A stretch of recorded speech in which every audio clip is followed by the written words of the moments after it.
serta Bapak Ibu alumni dan peserta acara seminar dengan topik Rahasia Menulis Buku Cultural Studies yang hadir secara virtual pada sore hari ini. Selamat sore, Om Swastiastu, Assalamualaikum warahmatullahi wabarakatuh. Salam sejahtera, salam, namo buddhaya, salam kebajikan.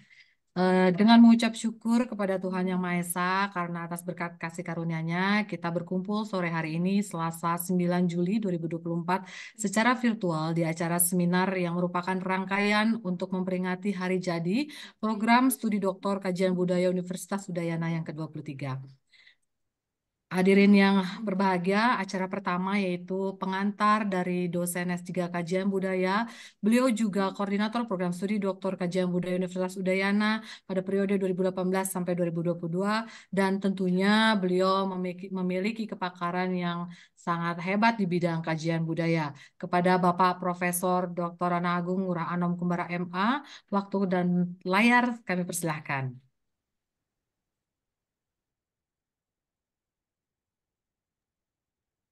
Terima kasih Bu Renata selaku pemandu acara ini ya. Om Swastiastu, selamat sore. Wassalamualaikum warahmatullahi wabarakatuh. Salam sejahtera untuk kita semua ya. Pertama-tama saya menyampaikan mungkin ya selamat ulang tahun nanti ya.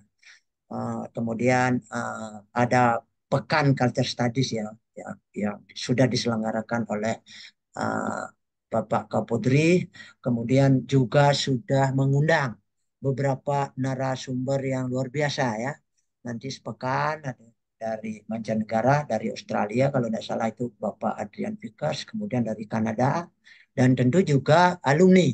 Nah, dan kemudian saya juga ingin menyampaikan sebelum materi ya, ingin menyampaikan terima kasih kepada Bapak Kaprodi atas apresiasinya kepada saya ya untuk ikut ambil bagian mungkin memberikan sedikit pengantar ya berkenaan dengan topik yang sudah dicanangkan seperti itu ya sekalipun mungkin nanti kita akan bisa cermati seperti apa sih ya seperti itu. Nah, tentu juga Bapak Satwa Marbun.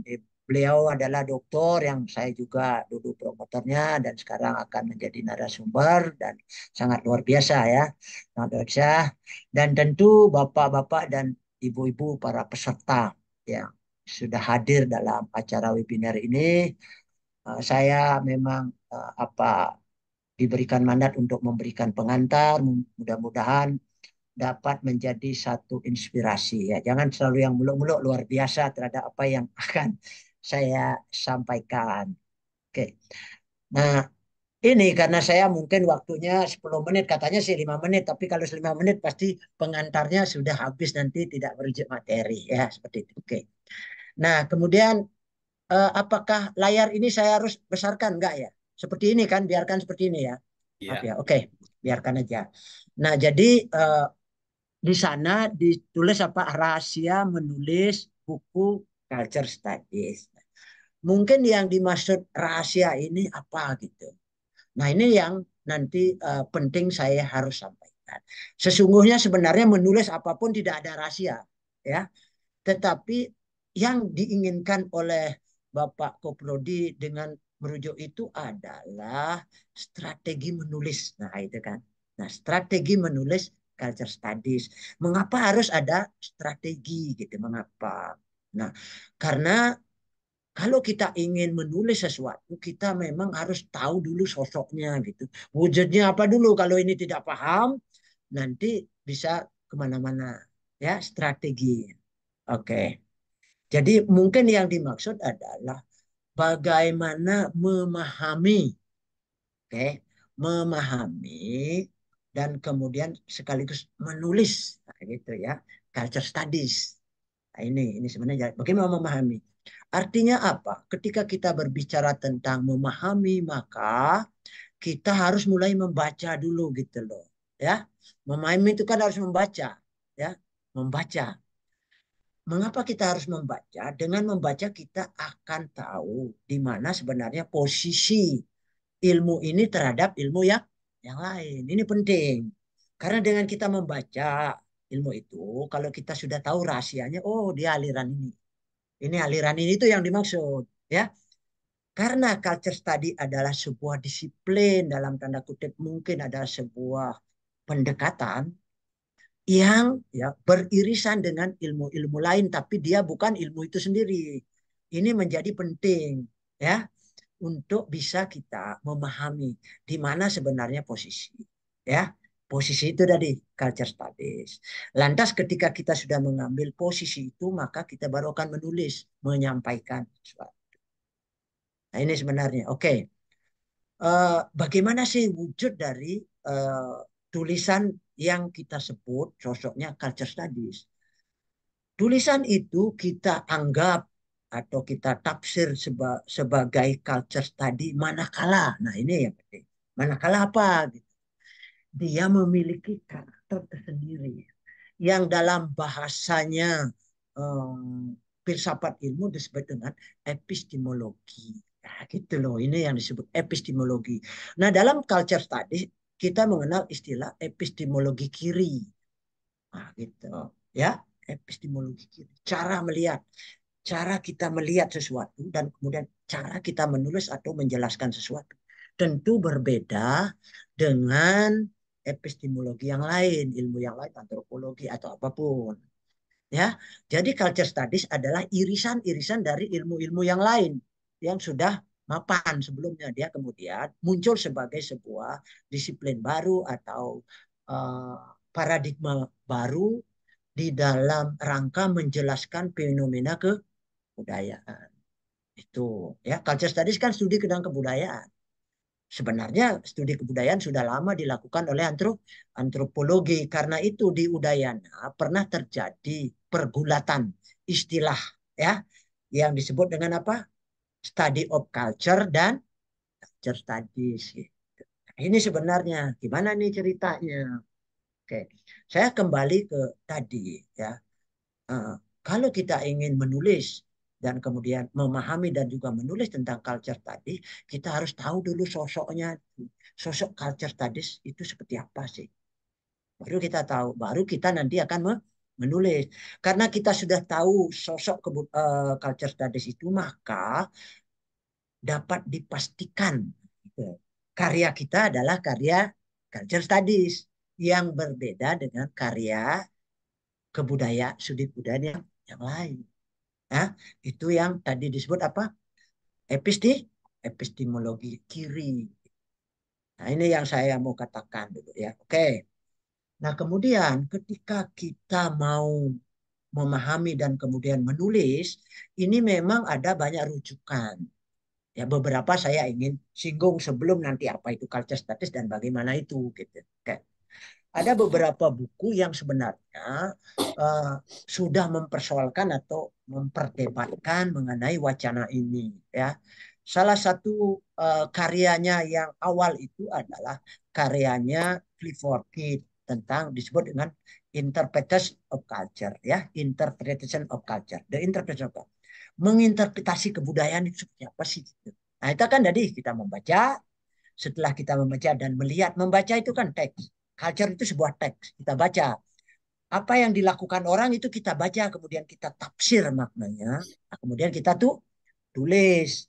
Nah, ketika kita menulis sesuatu, kalau kita tidak tahu sosok apa itu culture studies, jangan-jangan tulisan kita bukan culture studies dan bisa jadi dia adalah apa? Study of culture. Karena itu saya awalnya udah bilang bahwa ada perbedaan yang disebut epistemologi. Ini yang penting dalam global secara filsafat. Nah, itu oke. Okay. Nah, kemudian di dalam buku-buku uh, yang disebut dengan etnografi itu ada beberapa ya. Misalnya dikarang oleh Marcus. Ya, Marcus dia menulis buku sama Cushman ya. Judul bukunya kurang lebih ya. Ini etnografi ya. Trout tin and ticks nah, gitu ya. Nah, kemudian bla bla bla ya. Itu jadi apa? Itu etnografi dari tin ya, beli tin itu apa? Kemudian ke ticks. Tin itu kulit, tick itu yang mendalam tentang kebudayaan tadi. Itu ditulis. Nah, di sana ada perdebatan tentang. Yang kedua juga Markus bersama sama temannya lagi menulis tentang apa itu writing culture, culture as poetic. Kebudayaan itu adalah sebuah puisi seperti menulis sastra, novel. Nah, itulah karya-karya etnografi dulu itu yang disebut karya konvensional itu si menulis menceritakan apa yang dilakukan secara mendalam sehingga pembaca sendiri seolah-olah larut di dalam dunia itu ya kan itu dengan bahasa puitis itu. Oke, seperti itu. Nah, kemudian tulisan-tulisan yang terdahulu itu yang bukan culture studies ini mendapat kritikal banyak kritik ya. Salah satu kritiknya itu misalnya juga bukunya yang berjudul ya apa nih ya Medicine Critical Ethnography Method Ethic and Performance. Nah, itu ada bukunya itu Critical Ethnography.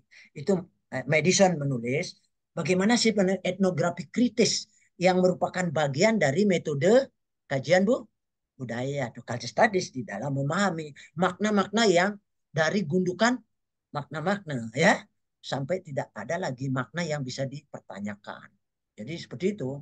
Jadi Madison juga menulis. Oke, menulis tentang itu. Oke, yang penting juga yang lain saya bilang tadi bagaimana menulis. Ada buku yang disebut dengan reading culture. Ya, tadi kan writing culture. Bagaimana menulis? Nah, menulis kebudayaan ini mendapatkan banyak kritikan. Karena apa?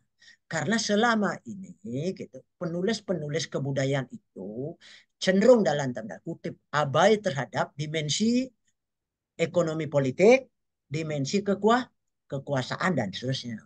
Ya. Jadi itu seolah-olah si penulis ini mendeskripsikan apa adanya sesuatu dan hasil wawancara yang ditulis itu seolah-olah merepresentasikan orang-orang yang kebudayaan orang-orang yang ditulis ya.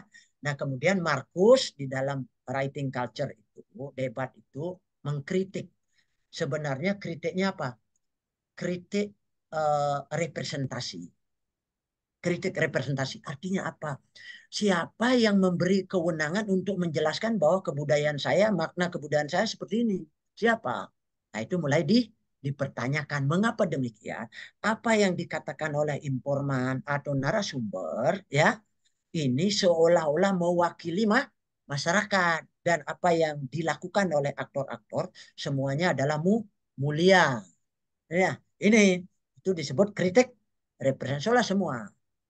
Jadi ada beberapa buku yang dalam buku etnografi yang menjelaskan. Nah, bagaimana membaca etnografi itu tadi? Ya, ditulis oleh Jacobson namanya. Reading etnografi. Jadi ketika saudara mau menulis atau kita ini semua adik-adik mahasiswa, saudara mahasiswa dan para guru besar dan sebagainya, saya ingin menyampaikan berbagi beberapa hal berkaitan dengan tadi apa itu rahasia menulis culture daya. Tidak ada rahasia sebenarnya strategi untuk menetapkan positioning. Nah, itu bermuara dari apa? Persoalan epistemologi. Bagaimana sesuatu itu dipandang. Kita mengenang apa? Oke. Nah, jadi secara garis besar saya mau katakan seperti itu. Ada etnografi. Ada etnografi konvensional dan ada etnografi kritis yang ditulis oleh siapa? Jacobson. Nah, di sana tulis reading bagaimana kita membaca. Nah, jadi oke. Sekarang baru sosok kajian budaya itu seperti apa sih? Nah, itu kan ini mungkin pengertiannya secara umum nanti saudara bisa baca ya, tapi secara umum seperti ditulis oleh Panlun misalnya. Panlun bilang, apa itu culture studies? Culture studies adalah studi inovatif dan interdisipliner. Nah, itu ya. Jadi dua itu. Satu studi inovatif dan kedua interdisipliner. Kemudian tentang kebudayaan, ya, kebudayaan dan praktek orang-orang. Ya, praktek nih, kebudayaan satu, ya. Kemudian juga praktek-praktek orang-orang dalam kehidupan sehari-hari Ya, ini dalam kehidupan sehari-hari, dalam beragam konteks. Itu. Jadi, apa intinya tadi? Ada studi yang inovatif, baru. Jika tidak sangat fleksibel dan interdisipliner, dan bahkan sekarang sudah transdisiplin. Nah, apa arti dari ini? Artinya substansinya adalah dia berbeda dengan cara-cara berpikir konvensional atau ilmu-ilmu yang lain.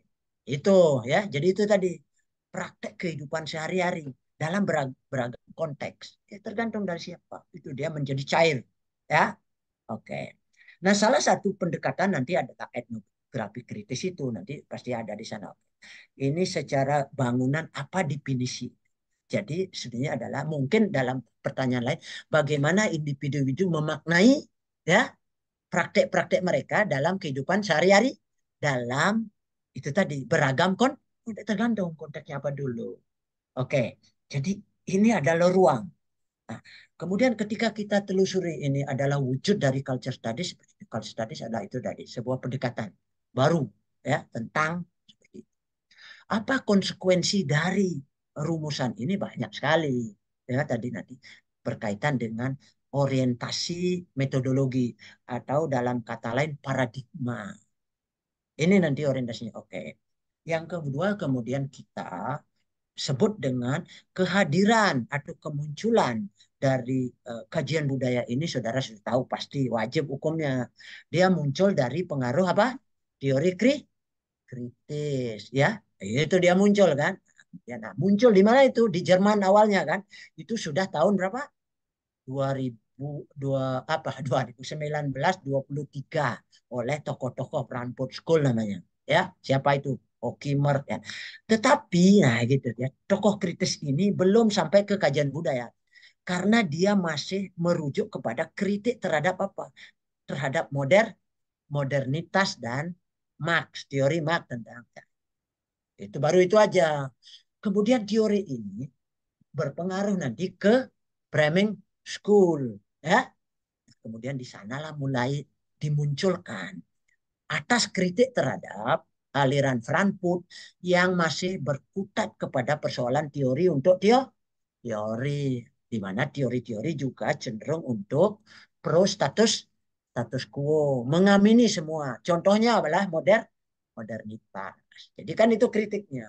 Jadi kajian budaya di Inggris itu sudah mulai agak sedikit berbeda dengan visi orientasi culture studies ada benarnya teori kritis di Frankfurt School. Oke, apa yang dikembangkan oleh Bremen School itu, yaitu orientasi yang disebut dengan perubahan sosial, memiliki visi praksis namanya.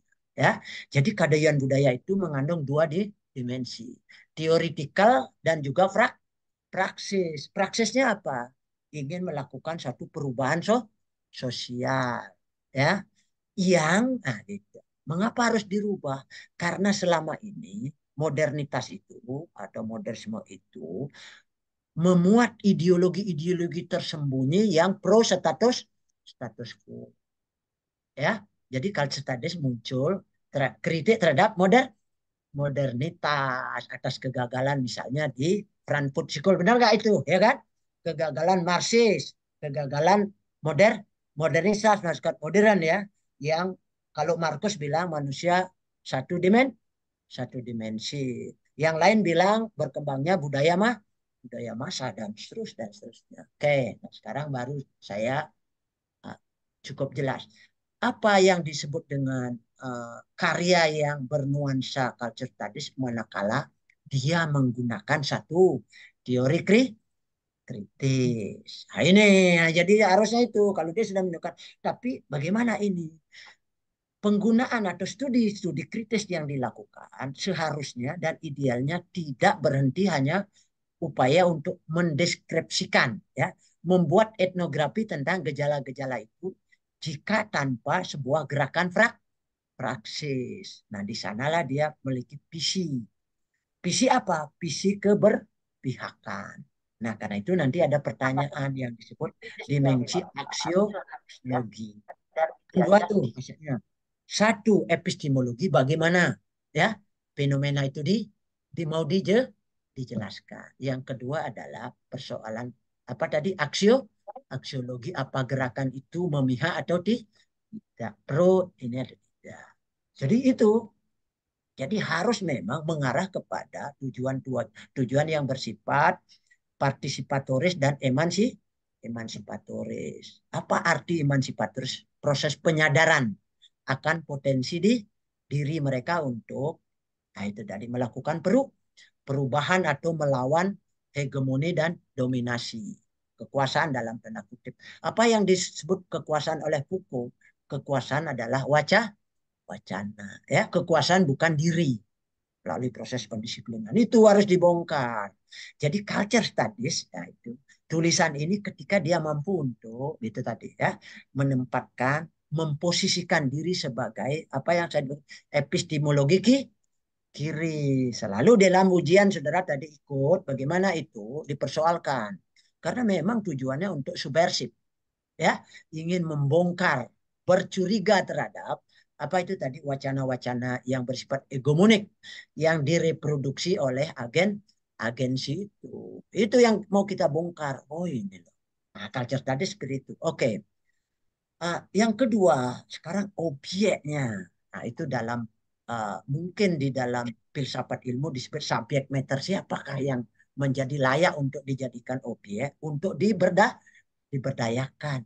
Ini yang disebut oleh Panlun juga adalah kelompok rentan. Siapa dia?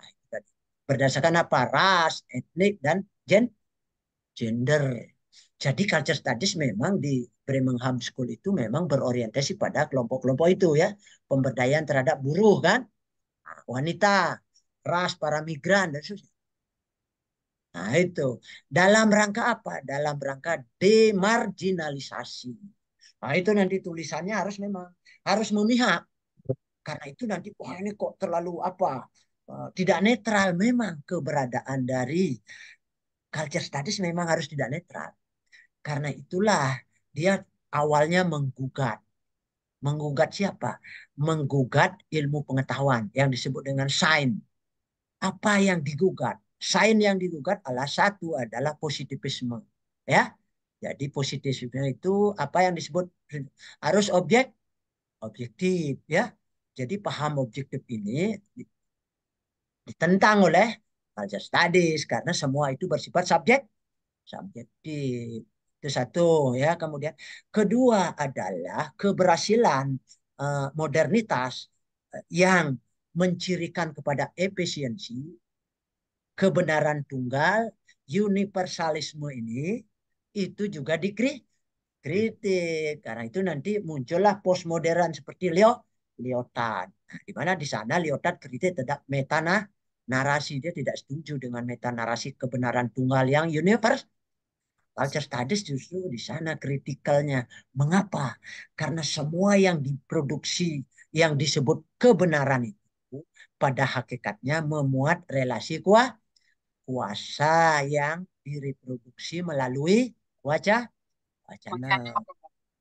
Oke, nah lantas kemudian baru sekarang Panlun juga menyatakan, ya Panlun juga menyatakan bahwa objek kajian budaya itu adalah mengenai bagaimana gitu, ya kebudayaan itu direproduksi dan ditransformasi dalam beragam konteks. Ya. Jadi gitu.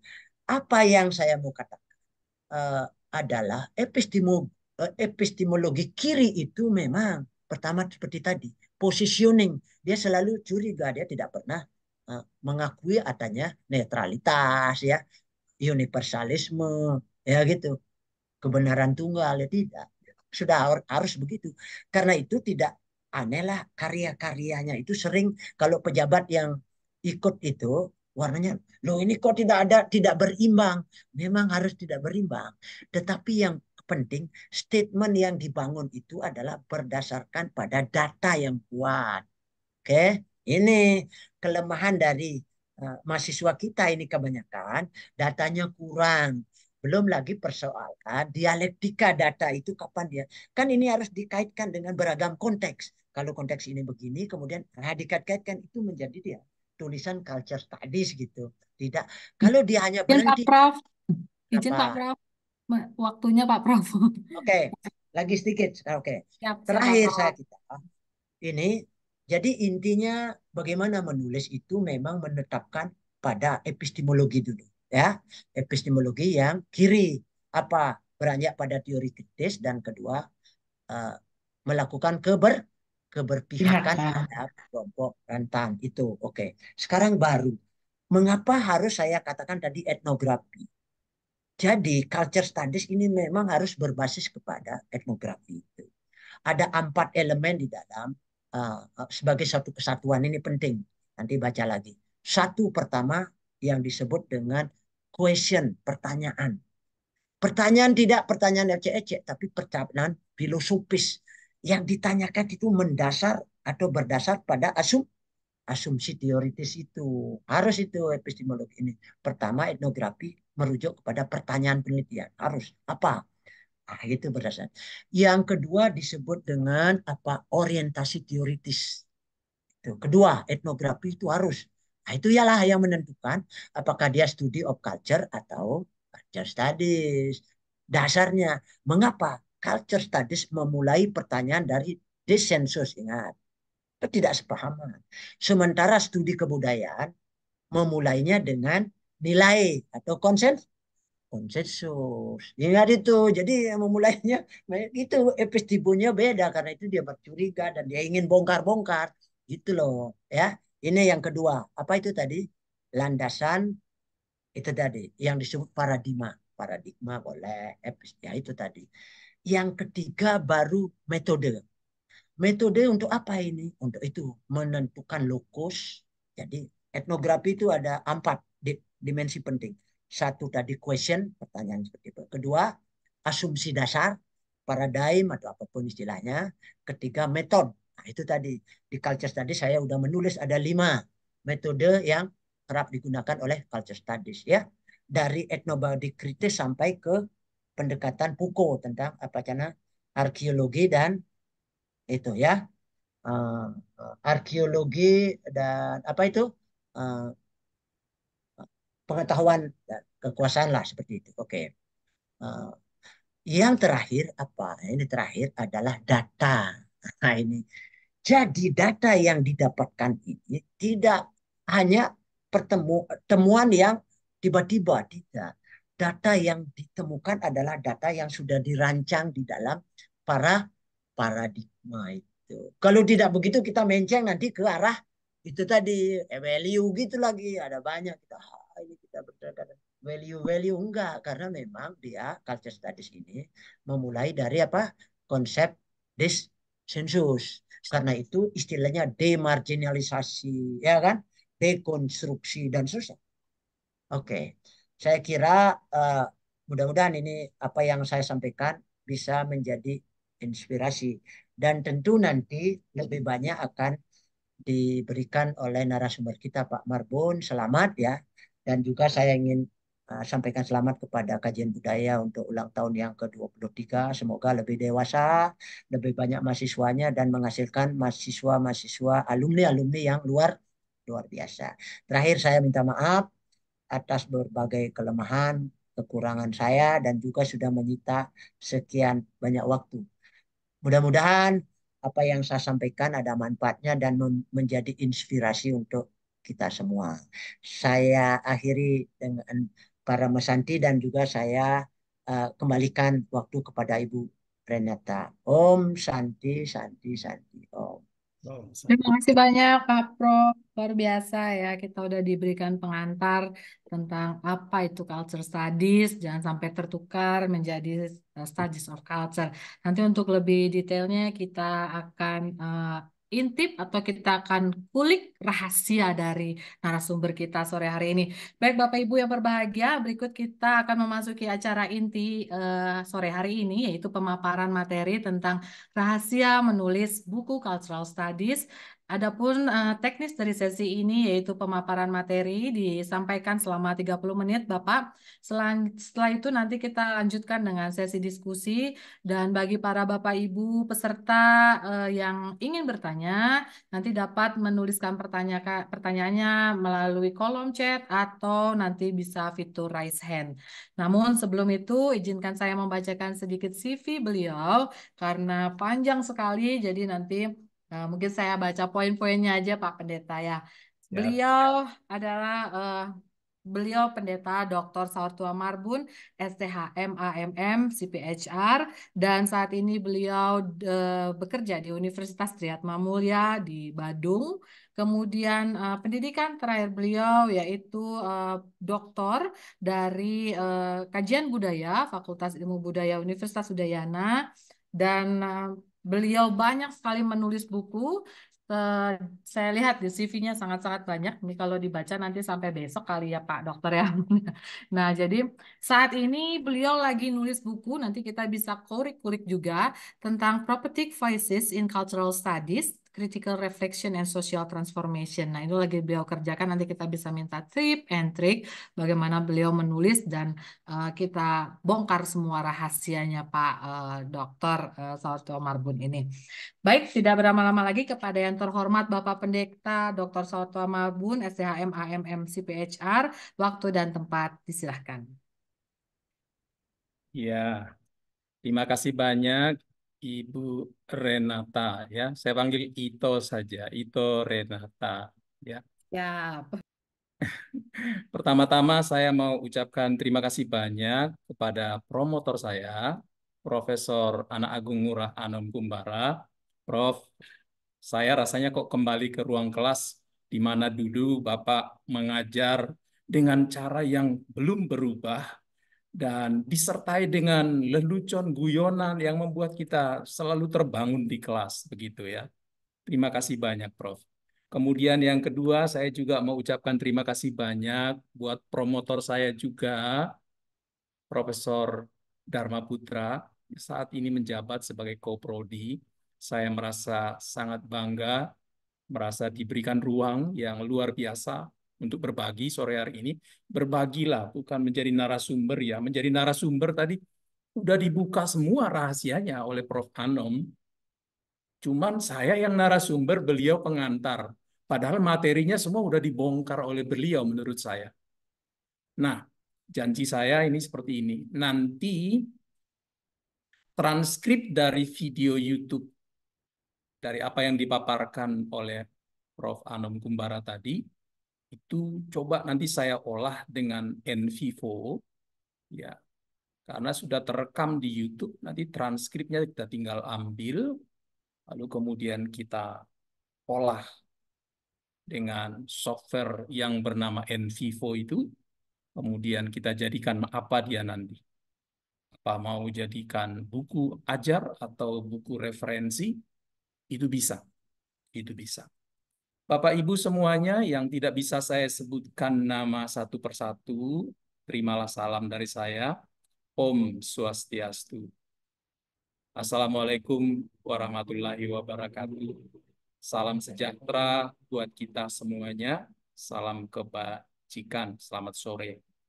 Jadi kalau berbicara mengenai rahasia menulis buku Cultural Studies itu, maka saya mau mengatakan seperti ini. Kita belajar Cultural Studies seperti yang dipaparkan oleh Profesor Anom Kumbara tadi, itu semua tentu ada medianya. Kita tidak akan pernah bisa mewarisi apa yang ada di benak para pendahulu Cultural Studies tanpa ada media yang mereka wariskan, yaitu tulisan mereka.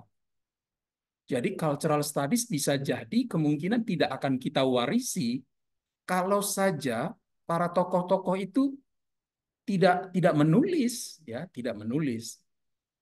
Ya, saya harus ke sini dulu. Tidak menulis, ya. Saya ambil secara random saja, misalnya Edward Said. Kita membaca bukunya yang berjudul Orientalisme. Stuart Hall, Ini tokoh penting, ini tokoh pendiri dalam cultural studies. Raymond Williams, ya. Tulisan-tulisan mereka itu diwariskan sampai sekarang, diterjemahkan kemana-mana. Ya. Jadi sekali lagi mereka mewariskan cultural studies itu baik secara ontologis, epistemologinya, aksiologinya, dan ciri khasnya, emosinya, ya kan, semangat berapi-apinya, cultural studies itu diwariskan, ya, diwariskan. Ini yang pertama. Berikutnya, kalau kita melihat para penulis berikutnya itu Homi Bhabha, Gayatri Chakraborty, Judith Butler, Antonio Gramsci, Michel Foucault. Mereka juga tidak bisa diabaikan dalam warisan kekal, warisan abadi cultural studies itu. Ya. Banyak penulis lainnya juga, ada Bourdieu, Adorno, Walter Benjamin, Thompson, Richard Hogarth, Fiske, Jameson, Mulvey, Lawrence Grossbeck, Morrison, Jenkins. Sebut saja beberapa, ya, sebut saja di antara mereka. Nah, saudara-saudara sekalian, sekali lagi yang saya mau garis bawahi, tanpa tulisan mereka, tanpa mereka membuat esai yang terpublikasi, kemudian diterjemahkan, ditransmisikan, mungkin kita tidak akan mendapatkan gambaran tentang apa sebetulnya yang ada di pikiran mereka, apa yang melatarinya, dan apa yang menjadi misinya seperti ditegasin oleh profesor saya tadi. Ya. Nah, Bapak Ibu sekalian, sebagai seorang pendeta, terima kasih Ito Renata tadi sudah menggarisbawahi, saya sedang mengerjakan sebuah buku terinspirasi oleh apa yang dilakukan oleh 3 orang yang boleh dikatakan adalah dari kalangan teologi, teolog ya. Yang pertama itu Martin Luther King Jr., kemudian Reinhold Niebuhr, lalu kemudian Gustavo Gutierrez. Dari apa yang mereka lakukan, saya terinspirasi atau katakanlah tercerahkan atau mendapat seperti motivasi untuk menuangkannya dalam sebuah buku yang berjudul Prophetic Voices in Cultural Studies. Saya cari-cari, judul ini belum muncul. Nah, sekarang tinggal mengedit beberapa kata, beberapa daftar pustaka, dan beberapa kutipan. Saya juga tidak habis pikir kok bisa sampai 800 footnote gitu ya. Berat juga 300 halaman. Masih banyak yang perlu dikutip, masih banyak yang perlu dipilah, tapi harus direduksi datanya gitu. Jadi mengapa muncul ada istilah prophetic? Karena sebenarnya kalau kita mempelajari ya, istilah prophetic itu berasal dari kata prophet, artinya nabi, penyambung lidah Tuhan, penerima logos dari Tuhan untuk disampaikan kepada umat tentang apa yang Tuhan mau kerjakan, perubahan apa yang Tuhan mau kerjakan, pesan apa yang mau disampaikan, lalu nabi atau prophet. Itulah yang menginterpretasi, mengkomunikasikannya sampai itu menjadi aksi, sampai itu menjadi dipraktekkan, menjadi aksiolog. Ya, seperti itu. Dari keseluruhan yang saya pelajari mulai dari sejak hari pertama saya injakkan kaki di Cultural Studies Udayana, sampai terakhir-terakhir saya menangkap bahwa memang seharusnya program studi Cultural Studies itu boleh disebut menjadi program studinya para nabi. Mengapa saya katakan begitu? Karena para nabi itu kalau kita lihat secara tradisional, mereka bukan sembarang orang. Mereka adalah bahkan bisa mati martir ketika mereka bersuara. Bersuara terhadap apa? Tadi disinggung oleh profesor saya, status quo. Terhadap ketidakberesan. Jadi para nabi itu punya seperti mata elang yang bisa melihat hal-hal yang tidak beres. Bukan hanya mencurigai, tapi juga bersuara. melakukan tindakan pembelaan seperti Edward Said membela dari pandangan Barat yang menjadikan bias, menindas dengan pandangan mereka. Bagaimana Barat memproduksi pengetahuan yang tidak tepat dalam menggambarkan posisi keadaan. Bahkan dikatakan, kok kita dianggap seperti tidak beradab, perlu disivilisasi oleh Barat. Nah, untuk apa? Untuk mempertahankan dominasi antara mereka dengan jajahan seperti itu. Jadi salah satu ciri rahasia dari menulis buku cultural studies itu yang saya pelajari adalah kita harus punya mata yang bisa melihat secara jeli apa yang disebut dengan ketidakberesan. Hal-hal yang tidak beres. Ketidakadilan, penindasan, pengabaian, peminggiran atau pemarginalisasian. Iya kan? Seperti itu. Praktek-praktek yang diabaikan seharusnya itu dilihat di depan mata, tapi didiamkan, dibiarkan, seperti itu. Punya telinga dan bisa merasakan, seperti pernah saya katakan, bisa merasakan, bisa melihat, padahal lewat telinga. Nah, itu agak agak mendalam, jadi nanti jangan sampai masuk ke ranah spiritual begitu. Tapi ini sudah masuk. Kalau kita memperhatikan Martin Luther King sebetulnya dia dipanggil pada zamannya itu untuk memadukan ajaran agama Kristen dengan prinsip-prinsip untuk membela dan menegakkan keadilan, untuk untuk memunculkan tindakan moral dan etis memperjuangkan hak sipil pada zamannya. Ya. Begitu pula dengan Neighbor dan seterusnya. Jadi dalam buku ini Prophetic Voice Cultural Studies ini persis seperti yang sudah digarisbawahi tadi oleh Prof. Anom, bahwa ini merupakan refleksi kritik untuk menuju suatu transformasi sosial. Saya belajar banyak dari mereka yang berani bersuara. Padahal kadang-kadang mereka itu bukan malah dapat apa-apa, tapi berpihak. Mereka dituding seperti tukang kritik, ya, tukang cerewet, dituding seperti tidak adil, subjektif, seperti itu, ya memang seperti itu, harus memihak. Namanya epistemologi kiri ya seperti itu. Tidak ada namanya ilmu pengetahuan netral kalau di cultural studies. Kita harus tetap berpihak kepada yang ditindas, membela, membebaskan, memerdekakan, menyetarakan, ya, tidak ada subaltern. Nah, kalau dilihat tulisan-tulisan saya selama kuliah, saya pernah ditanya oleh teman, apa saja sih yang sudah kamu tulis selama kuliah? Jadi saya sebelum lulus itu, Prof, eh, ini yang sudah saya tulis. Yang pertama, Deconstruction of the Benoa Bay Reclamation Project Controversy in Bali, tahun 2020. Sebelum lulus itu, Prof. Yang berikutnya, Ideologies Behind the Halal Tourism Sector. Itu justru sebelum proposal disertasi saya maju ujian. Lalu kemudian setelah disertasi saya lulus, itu muncullah artikel There is no complete hegemony, Sharia Tourism Development Discourse in Bali. Dan di situ saya bangga sekali berdampingan dengan promotor saya bertiga. Ya, kemudian disertasi saya itu saya kirim ke penerbit untuk diedit sedemikian rupa menjadi buku 200 halaman dengan biaya sepersekian itu. Nah, semua ini sudah terpublikasi, Bapak dan Ibu Saudara sekalian.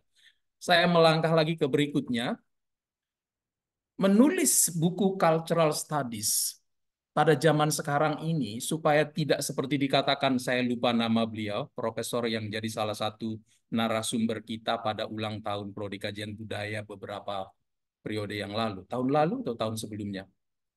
Beliau mengatakan bahwa cultural studies itu dikeluhkan agar tidak hanya kritik sana kritik sini, mainnya di wacana dan skopnya kecil gitu. Maka perlu didefinisikan ulang dalam arti ya bagaimana caranya supaya cultural studies ini sebagai sebuah keilmuan itu bisa berkontribusi secara interdisipliner terhadap tantangan atau persoalan-persoalan global yang saat ini sedang terjadi. Misalnya climate change, technological disruption, social inequalities, dan berbagai masalah seperti sekarang ini. Nah, kalau saya mengaitkan buku yang ini, ya Cultural Study Reimagine, itu lebih erat kaitannya dia dengan SDGs. Jadi saya sendiri berkali-kali membaca ulang. Waduh, ternyata tugas kami, para sarjana Cultural Studies, masih banyak sekali. Masih banyak sekali. Waktu saya cek novelty dari buku ini, memang belum ada yang mengaitkan Cultural Studies dengan hal-hal itu.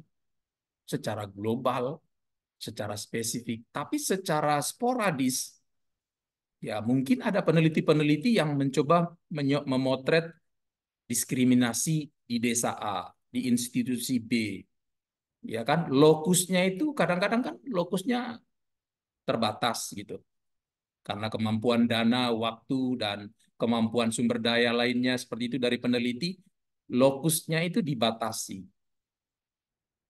Tapi yang peduli dengan menggunakan kacamata yang jauh lebih seperti mata elang dari langit melihat, ya, misalnya SDGs global seperti itu menjadi kesempatan sekaligus menjadi tantangan untuk kita, para sarjana cultural studies, untuk mampu mengembangkan apa yang saya sebut di sini,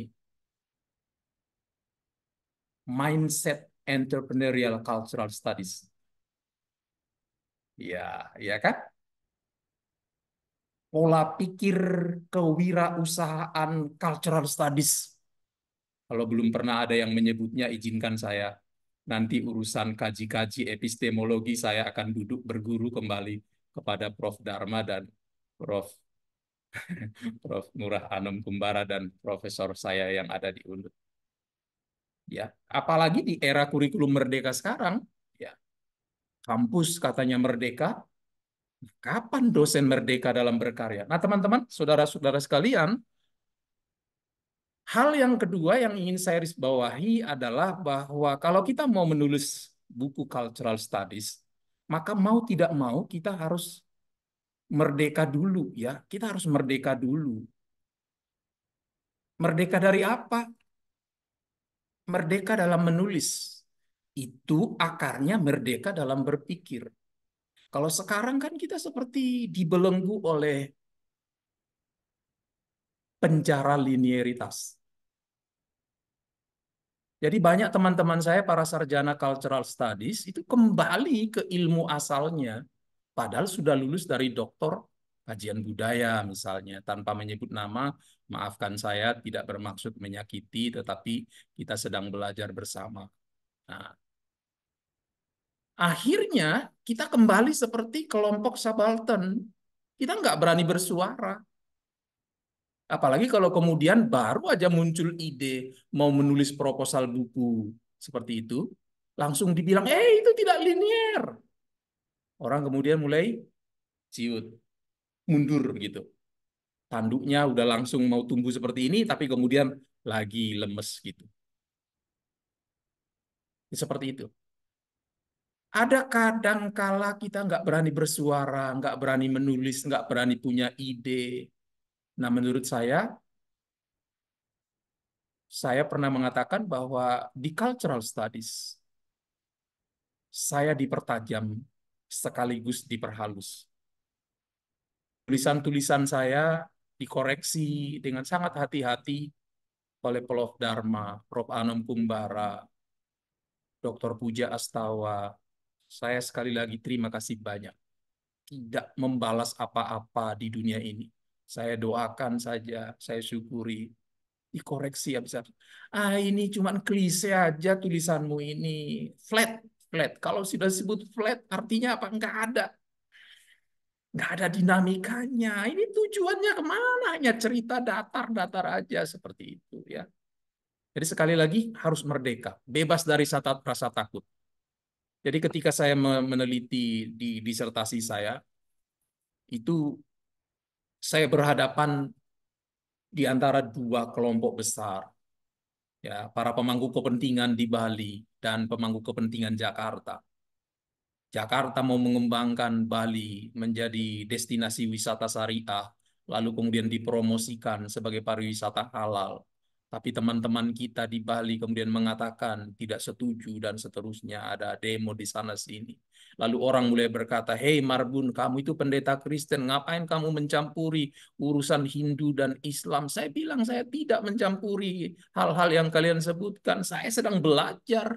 Apa kata cultural studies mengenai hal ini? Lalu kemudian saya diingatkan, ingat baik-baik, kamu mau ada di pihak mana?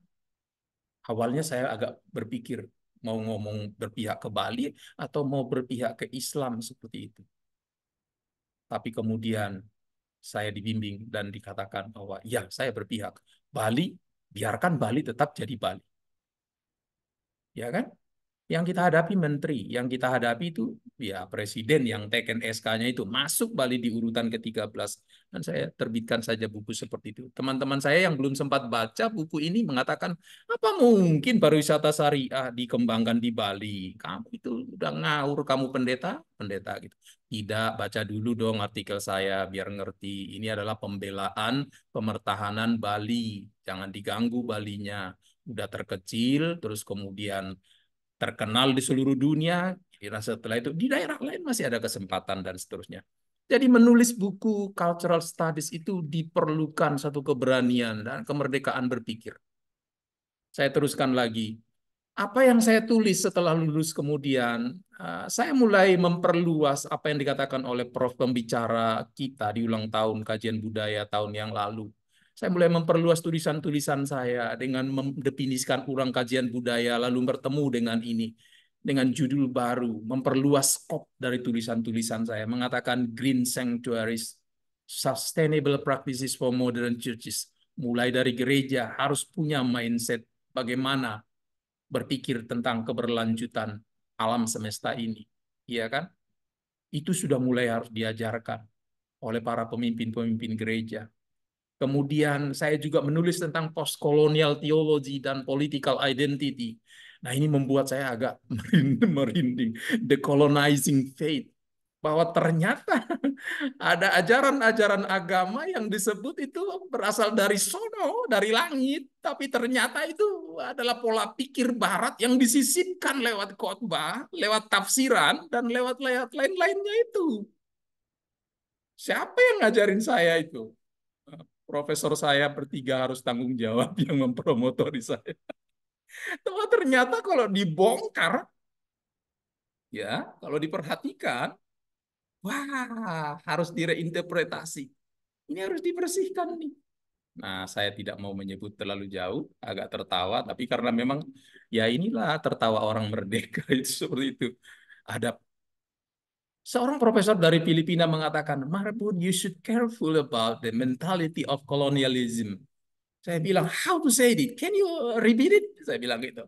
Mentality of colonial. Kolonial, mentalitas kolonial, dia bilang. Siapa saja yang kemungkinan masih punya sisa-sisa dari mentalitas itu, Prof, saya bilang. Ya bisa jadi kamu. Bisa jadi kemungkinan pendeta, bisa jadi kemudian tokoh agama yang katanya itu atas nama agama, tapi kemudian setelah dicek, cek, ternyata itu adalah pengaruh postkolonial. Nah, di tempat kerja ada beberapa teman yang mungkin juga bercerita bahwa tempat kerja kita sekarang bagaimana cultural studies mana mau berpihak secara epistemologi kiri yang disebutkan Prof saya tadi. Yaitu kita harus mengkritisi, membongkar, ya, mendekonstruksi praktek-praktek yang tidak manusiawi di tempat kerja. Saya memperkenalkan judul buku Faithful Hiring. Bagaimana merekrut tenaga kerja secara manusiawi sesuai dengan ajaran agama yang dianut. Kalau semua bersudut pandang kapitalis, money oriented, profit oriented, matilah awak, ya kan? Saya tulis satu artikel di koran, ya kan, upah minimum tapi kinerja harus maksimum. Wah, saya dimarahin beberapa pihak. Kamu itu loh, berani sekali nulis seperti itu. Saya bilang itu realitanya. Upahnya minimum, tetapi kemudian kinerjanya harus maksimum. Siapa yang mau ngomong itu kalau bukan orang cultural studies? Jadi sekali lagi kita harus bisa melihat ketidakberesan di sekeliling kita. Ya, Dr. Haryat Moko mengatakan seperti itu di bukunya, ya, AWK, ya, buku AWK. Kemudian masuk di agama bagaimana itu masuk di moral kompas dan seterusnya. Ini satu lagi yang paling penting. Waktu saya sisa lagi 5 menit itu Renata, saya akan selesaikan ini dengan cepat saja. Ada pepatah mengatakan silent is golden. Tapi saya katakan tidak. Silent is not golden. Silent isn't golden. Karena kalau Anda silent sebagai seorang cultural studies, Anda tidak merdeka, Anda terkena imbas mentality of subaltern, Anda merasa di kelompok lemah, tidak berdaya, tidak bersuara, ya kan? Lalu Anda diam, dan itu akan menyebabkan perusahaan atau organisasi menderita kerugian besar. When you avoiding conflict in teams, in your organization, itu akan menggerus nama baik perusahaan, dan seterusnya, dan seterusnya. Harus bersuara. Kalau memang tidak benar, harus berteriak. Bagaimana caranya? Nah, itu berbudaya itu tadi itu, ya, berbudaya tadi itu. Ini masuk di dalam buku dan saya bersyukur saya tidak perlu membayar sepeser pun untuk biaya editor, biaya publikasi, biaya translating. Sampai buku-buku saya ini semua begitu saya kirim ke penerbit Lambert dan grupnya, itu diterjemahkan sekarang ke dalam 6 bahasa. Ya, nanti linknya bisa di-share. Cari aja di Google Lambert itu, ya. Ada editornya. Dipreteli itu naskah, diperiksa baik-baik. Saya yakin itu. Semua bukunya kemudian muncul di marketplace dan seterusnya. Jadi cultural studies bukan berarti nggak bisa dapat duit loh. Bisa juga jualan buku. Ya seperti itu, ya. Silent is not golden dan seterusnya. Ini yang bisa saya sampaikan, itu Renata. Nah, saya tutup sampai di sini. Kurang lebih mohon maaf dan nanti kalau masih ada yang mau ditanyakan atau perlu kita tidak tertutup kemungkinan untuk kita meluas dari paparan yang sudah sampaikan. Sekali lagi, terima kasih banyak. Mohon maaf kurang lebihnya. Prof, Bapak, Ibu semua di sini, saya berbagi. Mungkin kita berbeda perspektif atau penegasan-penegasan, tapi mari kita saling berbagi dan saling mendukung satu sama lain. Terima kasih. Lanjutkan, Ito Renata.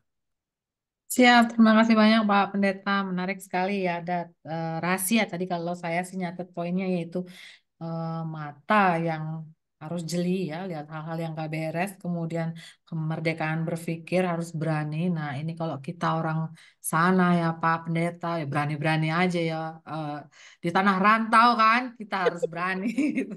Nah, cuma kan nanti kita gak tanya lagi ke beberapa peserta, mungkin ada yang ingin menggali lagi gitu rahasianya. Dan ada lagi keberpihakan pada memanusiakan manusia. Nah, ini sangat menarik poinnya ya, keberpihakan memanusiakan manusia pada zaman sekarang yang kondisinya sudah mungkin sedikit ya bisa lihat memanusiakan manusia dengan kondisi kapitalisme sekarang. Baik, Bapak Ibu, sesi diskusi saya buka. Bapak Ibu bisa raise hand kalau yang ingin langsung diskusi dengan narasumber kita sore hari ini, atau mungkin kalau ada yang tidak on cam pun tidak apa-apa, atau mungkin tidak bisa raise hand atau bicara langsung bisa disampaikan di kolom chat. Kemudian sedikit saya ingatkan bahwa rekan saya sudah share link sertifikat atau sekalian mengisi daftar hadir ya. Jadi Bapak Ibu sudah bisa mengisi link tersebut. Baik Bapak Ibu, ada yang mau bertanya mungkin? Sesi diskusi saya buka.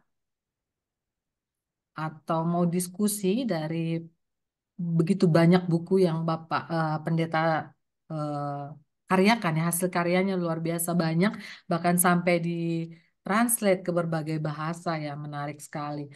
Ya. Luar biasa Bapak, hebat sekali.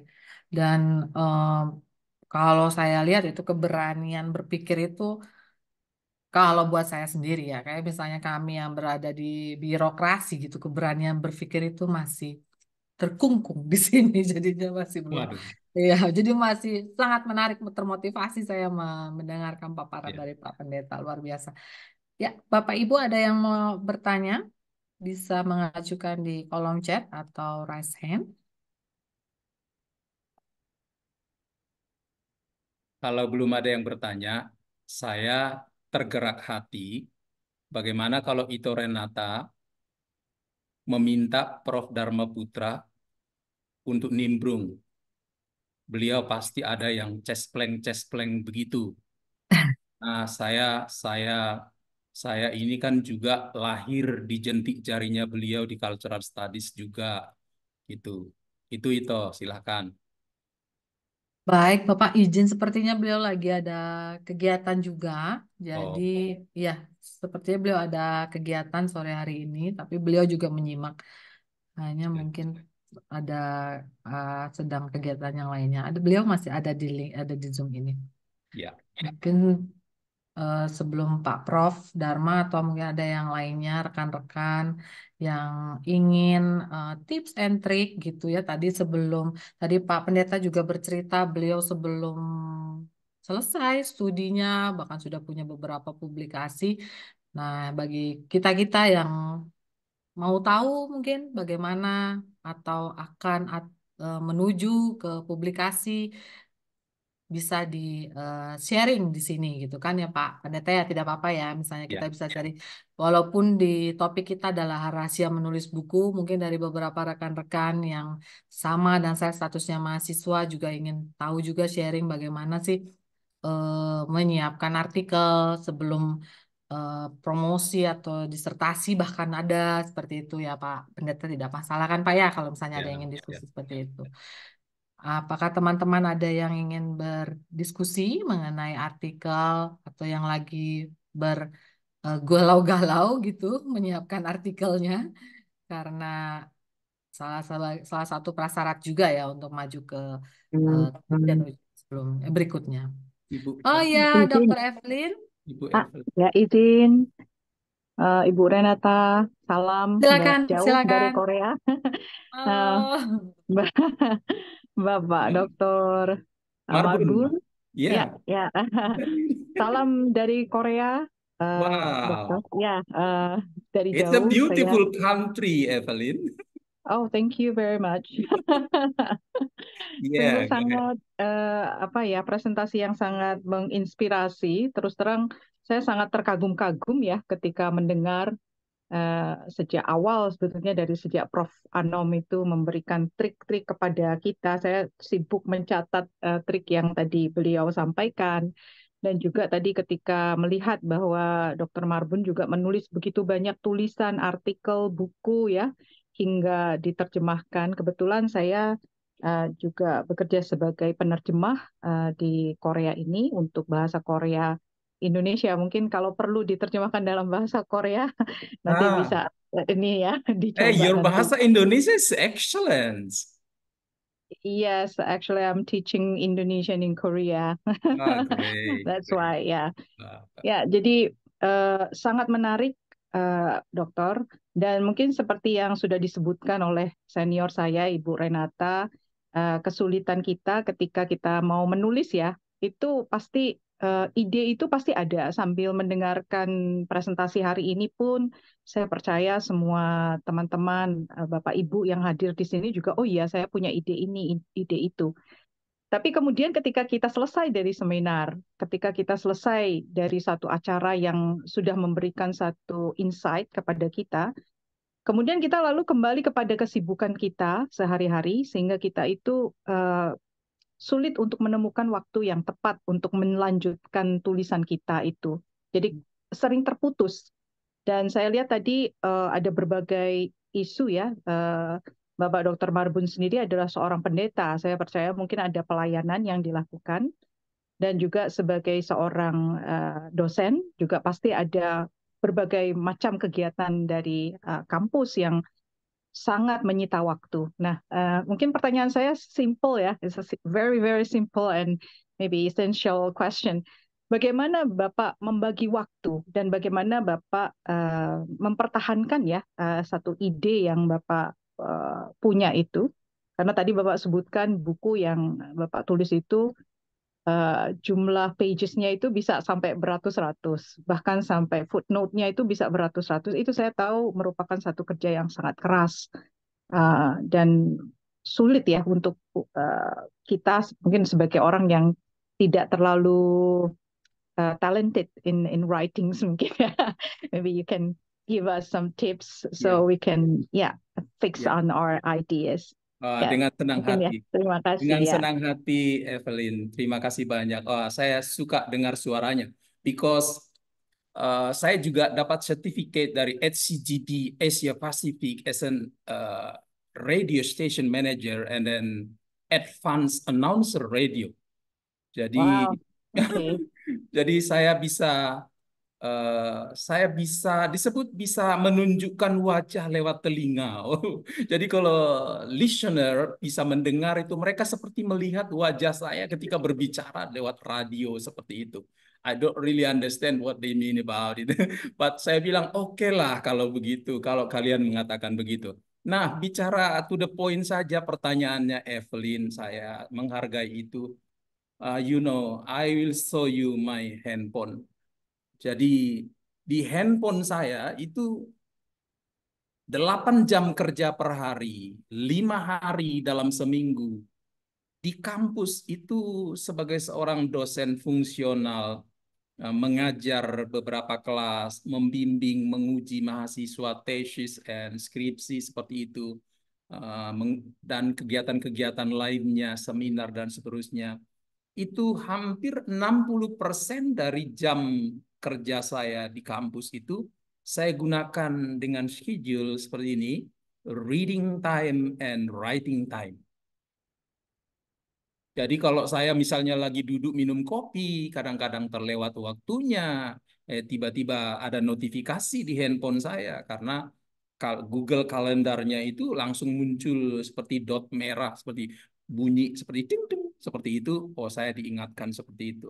Itu satu, jadi komitmen time for reading and writing itu mengingatkan saya. Ini sudah berlangsung sekian lama, tapi kemudian yang jadi kendala buat saya agak terlambat adalah karena kesulitan. Di publikasi di Indonesia butuh biaya ya, tidak ringan. Tidak ringan. Jadi saya itu agak menginjak rem untuk publikasi. Dan saya menghindari jurnal yang berbayar. Saya menghindari penerbit yang berbayar. Jadi perjalanan saya mencari penerbit sampai ke New York, sampai ke Moldova, terus kemudian United Kingdom, bahkan sampai di Salatiga, Purbalingga, Jawa Tengah, dan publikasi di sini, Gramedia pernah saya coba. Ada beberapa penerbit sampai 1 bulan itu proposal saya itu tidak dilihat, Evelyn, tidak dilihat, tidak direspon, tidak dibalas juga. Akhirnya saya delete aja akun itu gitu. Kemudian seorang dosen memberitahu saya, coba aja ke sini. Saya kirim. Dalam 24 jam, mereka sudah kirim ISBN. 3 hari kemudian buku saya sudah terbit dengan kop, dengan cover, dan kemudian sudah masuk di apa itu di project dengan price yang jelas seperti itu. Dalam hitungan 1 bulan kemudian, buku saya sudah diterjemahkan menjadi 7 bahasa. Italy, Spain, Germany, Russia, Portugis, satu lagi, apa lagi? French. Jadi bahasa Inggris jadi 7 bahasa. Satu judul buku, bayangin jadi 7. Makanya kalau dicek di marketplace, utama itu Amazon, Amazon Australia, United Kingdom, Kanada, Singapura, Jepang, India, Rusia, itu semua Amazon grup itu internasional muncul. Kalau diketik nama saya Saur Tua, itu sekarang sudah ada di 108 title dengan berbagai ragam bahasa. Tapi nama saya berubah di Rusia. Nama saya di Rusia itu bukan Saur Tua. Tulisannya huruf mereka ternyata berbeda. So it's quite difficult to find my name in Russian website. Ya seperti itu. Jadi saya akhirnya ya enjoy saja.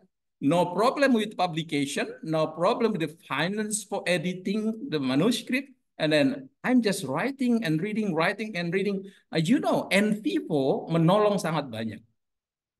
Idenya bisa muncul dari mana-mana, Evelyn. Bahkan seperti tadi sempat saya kasih bocoran, cakap-cakap dari pengantar Prof. Anom Kumbara tadi, as long as your YouTube accounts appear the transkripnya bisa kita ambil, buang itu timelinenya, dan kemudian tinggal transkrip, bawa itu ke NVivo, lalu kemudian kita suruh NVivo untuk coding team, lalu kemudian lain-lain dengan fungsi-fungsi itu semua, dan kita sudah langsung dapat outline. Lalu kemudian kita lakukan riset. Sekarang ada banyak AI untuk kita mendapatkan artikel-artikel atau literatur yang open access, even verified academic literature that we can access and made it quoted, quote. Banyak sekali. Bahkan saya kadang-kadang saya capek harus mereducing sekian banyak informasi. Oh, ternyata teman saya bilang, oh itu sudah terlalu tua literaturnya, bro, ganti aja. Akhirnya saya filter menjadi yang 7 tahun terakhir. Bukan lagi 10 tahun terakhir. 10 tahun terakhir ternyata ketika dicari dengan menggunakan fasilitas yang free account di artificial intelligence, itu sudah banyak sekali. Nah, tahun-tahun saya kuliah, itu bahasa Inggris saya TOEFL-nya masih 420, 450, so quite not easy for me to write in English, you know. Jadi saya menggunakan masih Google Translate. Terus kemudian saya bayar Grammarly. Excuse me, I tell the company name. This is not endorsed or advertising, no. But I tell you the truth, saya gunakan itu juga kan AI. Itu yang bahasa Inggris tadi juga AI. Terus kemudian saya diingatkan, hati-hati plagiarism. Jangan enak aja kamu main quote sana, kumpul sini. Akhirnya saya juga membayar Turnitin, you know, sampai kemudian turun semua. Itu pekerjaan berat. Itu saya lakukan semua. Jadi buku-buku itu saya make sure novelty-nya ada, plagiarismnya bersih, bahasa Inggrisnya tidak typo.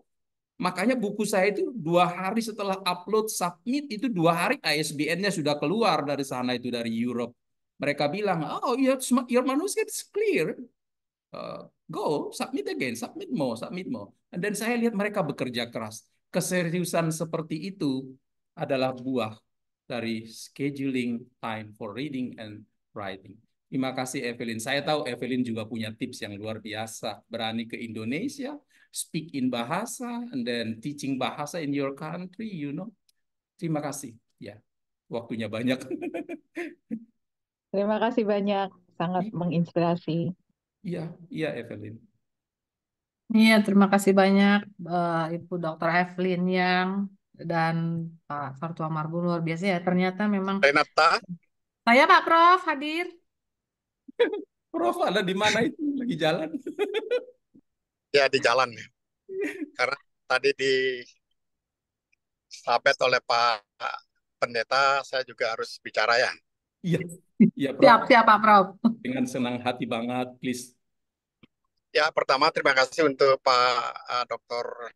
Fartua Marbun yang sudah berbagi tentang tidak lagi rahasia menulis buku culture studies, tetapi bagaimana menulis culture studies yang baik dan yang laku di pasaran internasional, di marketplace. Jadi kami dari Prodi Kajian Budaya merasa sangat bangga dengan Pak Saurtua. Sudah tua tapi luar biasa karyanya. Bolehlah saya refleksi ke masa lalu yang tiba-tiba saja saya hitung sudah 10 tahun yang lalu. Kalau tidak salah sekitar tahun 2014 Pak Saurtua sudah kuliah dan saya berkantor di Pasca Sarjana UNUD sebagai Koprodi S2 Pariwisata kalau tidak salah. Ya, dan benar. Waktu itu Pak Saurtua selalu ingin mempublikasikan, menyampaikan gagasannya, ingin menulis di jurnal internasional yang terus terang, secara jujur saya katakan, saya agak apatis atau skeptis waktu itu. Udah kuliah dulu, jangan nulis itu, berat loh nulis itu, jangan dikira gampang. Kata hati saya begitu, tapi saya lupa seperti apa yang, bahasa apa yang saya gunakan untuk menolak ajakan-ajakan Pak Saurtua untuk menulis atau keinginan-keinginan Pak Saurtua menulis. Jadi itu sudah 10 tahun yang lalu, agresivitas itu sudah ada, yang ternyata menjadi meaningful 10 tahun kemudian. Oh, itu loh artinya. Memang sudah hebat waktu itu. Tapi ketika Pak Saurtua menyelesaikan disertasinya, beliau sempat sakit dan hospitalized dan segala macam itu. Kalau tidak salah, saya yakin dan merasa pasti sekali Pak Saurtua ini menyelesaikan disertasi dengan sangat struggle. Ya, betul. Sangat struggle dan sampai 1-2 kalimat pun dia, mohon maaf, tergantung dari respon-respon saya. Ya, betul. Ini bukan saya menyampaikan apa dari sudut saya, tetapi saya ingin menggambarkan bahwa bagaimana bisa orang yang struggle menyelesaikan disertasi, tetapi bisa menulis buku yang mendapat sambutan secara internasional. Klik ISBN begitu ISBN begitu dapat cepat di UK dan please submit more itu kan luar biasa, luar biasa. Lalu saya mencoba mencari jawaban berdasarkan pengalaman saya menulis buku, walaupun jenis buku yang saya tulis itu beda. Karena saya latar belakang jurnalis, buku saya itu kebanyakan berangkat dari riset, kemudian data, menafsir-nafsirkan data. Bukan theoretical seperti saya bayangkan yang Pak Saurtua tulis. Saya belum membaca bukunya dan saya berjanji saya harus membaca ini. Saya menulis buku. Lalu berdasarkan pengalaman itu, saya ingin berbagi untuk teman-teman mahasiswa dan juga rekan-rekan alumni dan peserta lain webinar sore hari ini, bahwa menulis buku itu sebetulnya sulitnya hanya pada buku pertama. Buku kedua dan buku ketiga itu gampangnya bukan main. Jadi sulitnya menulis buku itu adalah menyelesaikan buku pertama. Begitu buku pertama Anda selesai, buku kedua akan gampang. Pak Saurtua tadi mengungkap sedikit rahasianya, karena dia sudah menulis buku, mendengar sedikit saja ceramah Prof. Anom, dia sudah dapat ide, dan dia bisa kerjakan dengan cepat. Menulis buku yang ketiga, keempat, dan seterusnya. Itu terjadi, yakinlah, karena buku pertamanya sudah selesai. Ya. Terus kan pasti ada pertanyaan, bagaimana menyelesaikan buku pertama sehingga buku kedua, ketiga, dan keempat itu gampang? Harus ada kompromi, jawabnya. Kompromi itu maksudnya jangan mencoba menjadi yang menulis buku yang perfect untuk yang pertama. Selesaikan saja dan terbitkan. Begitu terbit, kepala kita akan menjadi plong dan siap menerima gagasan baru untuk dituangkan menjadi buku. Benar sekali. Ya, sudah dibenarkan oleh Pak Saurtua. Jadi saya juga merasa begitu. Setelah buku pertama selesai, kok tidak sulit menulis buku. Sekarang karena kesibukan korprodi, ngurus jurnal kajian Bali, jadi beberapa buku saya terhambat. Akan tetapi saya yakin dan merasakan sekali buku yang kesekian dan kesekian itu bisa ditulis dengan gampang. Saya juga menulis biografi. Jadi gampang sekali. Oleh karena itu, saran saya, selain juga tadi tips-tips dari Pak Prof. Anom dan juga dari Pak Saurtua, selesaikan buku pertama. Kalau sudah, buku kedua akan dengan cepat dikerjakan, makin lama makin bagus. Dan setelah Anda menjadi penulis buku yang confidence, percaya diri, silakan baca lagi buku yang pertama dan terbuka luas kesempatan untuk menerbitkan edisi revisi kalau memang ternyata Ibu Bapak ingin memperbaikinya. Tapi kadang-kadang ini juga sering terjadi mujizat. Setelah kita menulis sekian buku dan membaca lagi buku pertama, membaca lagi artikel pertama yang kita tulis, kita akan heran. Bagaimana mungkin saya bisa membuat kalimat, argumentasi, interpretasi sebagus ini 10 tahun yang lalu, 15 tahun yang lalu. Malah sekarang saya merasa kok saya mundur. Bisa jadi Ibu Bapak akan sampai pada situasi seperti itu. Ya. Seperti itu. mungkin cerita ini bisa diperpanjang, tapi saya ucapkan selamat kepada Pak Saur Tua, selamat kepada teman-teman lain yang sudah mengikuti. Mudah-mudahan rahasia ini tidak sia-sia. Saya setuju Pak Saur Tua, silent is not golden. Speaking is golden, and sounding is excellent. Sekian dan terima kasih. Wow, excellent Bang. Terima kasih Pak Prof. Hati-hati di jalan. Luar biasa, excellent ya. Jadi speaking is golden. Nah, Pak Pendeta, ini ada yang bertanya lagi di kolom chat. Izin saya bacakan. Siap. Izin bertanya, Prof, ketika kita sudah didoakan ya, diaminkan Prof ya. Ketika kita mengkritik hal yang lazim di lingkungan kita, tentu ada resiko yang harus kita tanggung. Bagaimana cara menghadapi atau meminimalisir efek resiko tersebut? Terima kasih. Silahkan, Pak Pendeta. Ya, pertama saya harus akui ini benar. Ya, jadi saya tidak mau mengatakan itu gampang, itu berat. Memang situasi yang kita hadapi sekarang ini bukanlah situasi yang selalu bersahabat dengan orang yang mengkritik. Tapi selalu akan ada resistensi. Teorinya itu sudah kita pelajari. Selalu akan ada penolakan. Penolakan itu bisa jadi datang dari orang yang terdekat kita, bisa juga datang dari orang middle top, itu middle top manajemen, bisa juga dari top manajemen bisa datang. Ya, seperti itu, bisa datang itu. Nah, apa yang dihadapi oleh kita seperti sekarang, seperti tadi ada penolakan ketika kita mengkritisi hal-hal ketidakberesan yang ada di depan mata, itu resikonya kalau zaman para nabi dulu mati martir. Ya, mati martir. Dirajam batu, dipotong kepala. Ada seperti itu. Di kitab suci Kristen misalnya ada yang seperti itu. Ketika mengkritik raja, ketika mengkritik penguasa, itu dipancung. Ya.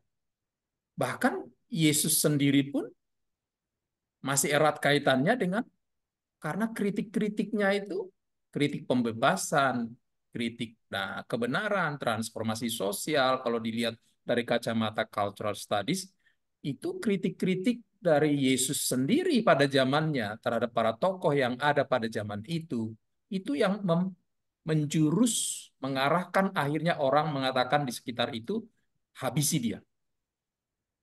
Ya. Nah, kalau saya sih melihatnya seperti ini. Kalau memang lingkungan kita resistensinya sedemikian beresiko terhadap kita, saat yang sama kita harus bersuara. Kalau tidak bersuara itu bermasalah. Bukan hanya bermasalah terhadap karir Anda, tapi juga bermasalah terhadap reputasi perusahaan atau organisasi atau lingkungan masyarakat di mana Anda tidak bersuara. Ya. Maka ada dua kemungkinan.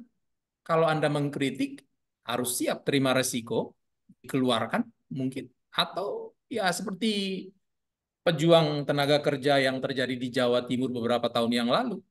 Marsinah itu ketika dikritik upah kerja itu, kan dihabisi dia. Wartawan yang ada itu kan mati dia. Sampai sekarang masih ada kasus-kasus yang tidak diketahui. Itu satu. Resikonya seperti itu. Martir, mati, diculik, diciduk, dibenci, dan seterusnya. Itu pasti ada. Nah, kalau Anda menderita sedemikian rupa, gara-gara Anda mengatakan atau melakukan yang benar, tapi Anda dibenci, Anda disingkirkan, saya mau katakan, Anda berhak mendapat pahala seorang nabi. Upahmu besar. Kalau kamu Kristen, upahmu besar di surga. Agama apapun agama kita, selalu akan ada resiko berat yang diderita oleh orang-orang yang diutus dari atas untuk menyampaikan prophetic voice, suara kenabian. Berikutnya secara manajerial, secara trik, saya mau katakan, sebelum Anda mengkritik untuk cari amannya, Anda perhatikan dulu mekanisme feedback di lingkungan Anda. Kalau mekanisme feedback di situ anonimitasnya aman, misalnya menjawab lembaran komplain tanpa nama, tanpa warna tinta, itu terbuka gitu, maka itu boleh dilakukan. Tapi kalau mekanisme feedback di sana tidak terlalu bagus, apalagi kalau kemudian sistemnya nggak jelas gitu, ya lebih baik memang silent, cari aman gitu ya, sampai Anda benar-benar dapat kesempatan untuk berbicara secara aman. Saya tidak mau mengatakan Anda mati martir di situ. Maaf, saya mengatakannya. Seperti itu Iya. jawaban saya. Mungkin ada jawaban terbaik, Renata. Even from you, maybe Evelyn or other people can answer the question. It's very difficult for me. Ya itu. Iya, cari aman dulu ya Pak Pendeta Aman ya. dulu. Iya. Karena memang memperjuangkan kebenaran itu susah jadi orang benar kan biasanya Nah, begitu ya. Renata, kalau saya cari amannya saya itu adalah dengan menulis buku. Oke, siap. Termasuk itu tadi, silent isn't golden. Lalu kemudian, Tuangkan dalam tulisannya. iya, ketika ada orang mengatakan, udah Pak, diam aja, nggak usah ngomong. Kan katanya diam itu emas. Lalu kemudian saya kirim link buku saya. Silent isn't golden. This is my book. I don't agree with you, but I keep silent. Buku biarkan. Bicara lah. Ya, Biar biarkan. buku yang bicara ya Pak Biarkan Pendeta ya. itu bicara. Iya, menarik, menarik. Semoga terjawab ya untuk Bapak Ibu yang bertanya di kolom chat. Yes. Baik, Pak Pendeta, mengingat pukul waktu kita 17.26, agenda kita sampai 17.30, Ya. dan sepertinya sudah tidak ada lagi Bapak Ibu yang bertanya. Mungkin kita bisa beranjak ke agenda selanjutnya ya Pak Pendeta ya. Siap, siap, Baik. siap. Terima kasih banyak Pak Pendeta untuk informasi yang benar-benar insightful ya buat saya pribadi juga dari scheduling time, reading, writing itu luar biasa. Memanage itu ya nggak mudah ya Pak ya. Punya pekerjaan yang rutinitas tapi juga menuangkan si silent itu menjadi sebuah buku untuk dibaca orang itu dan bahkan menghasilkan rupiah seperti yang Pak Prof Dharma itu sangat-sangat effort banget ya. Baik, Ya. Bapak Ibu yang berbahagia, sesi selanjutnya yaitu sertifikat Pak Pendeta secara virtual kepada Pak Pendeta Dr. Saurto Marbun, STHMAMM, CPHR. Izin Pak, saya mewakili panitia akan menyerahkan Ya. sertifikatnya. Sebentar Pak ya. Ya. Sertifikat ini kami serahkan secara virtual kepada Bapak dan saya ucapkan terima kasih banyak telah menyampaikan materi yang luar biasa dan sangat bermanfaat kepada kami, pada saya juga pada peserta sore hari ini untuk menambah wawasan bagi kami bagi kita semua juga.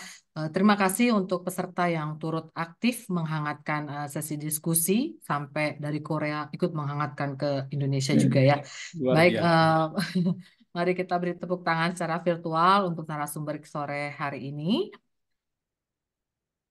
Terima Diterima Pak. kasih. Oke, diterima Pak ya. Kemudian sebentar. Selanjutnya kepada saya mau stop sharing dulu.